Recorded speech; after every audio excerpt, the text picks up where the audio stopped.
Panibagong kontrobersya na naman ang kinakaharap ngayon ng NAIA. Isang foreign national kasi at kanyang Pinay na misis ang ninakawan ng dumaan sa may x-ray machine ng Terminal 1. Nasa frontline ng balitang yan, Simon Gualvez. Sinilip pa ng mga security personnel ng NAIA Terminal 1 ng x-ray machine na ito kung saan umano nawalan ng sling bag ang isang British national. Pero hindi nahanap ang nasabing sling bag. Sa investigasyon, lumalabas na posibleng ninakaw ang nasabing sling bag.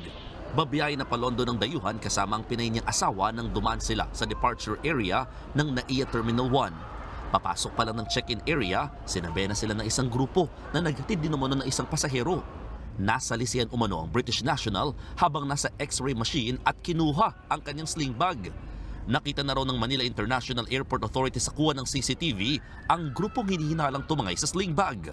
Mabuti na lamang at hindi nakuha ang passport ng Briton kaya't natuloy ang kanyang biyahe. Tinutukoy ng pagkakakilanlan ng mga sospek. Masasabi po natin, sir, na ito po ay isang sindikato. Dahil sa kanilang kilos po, sir, no, mapapansin po natin na sanay at talaga po may sistema po sila. Magmula dun sa pagkuha ng sling bag hanggang po doon sa pagpasa sa mga nakaintay po sa labas. Nagbabalita mula sa frontline, Mon Gualvez, News 5. Mga kapatid, Jess De Los Santos po, huwag magpahuli sa mga umaaksyong balita at napapanahong issue sa bansa.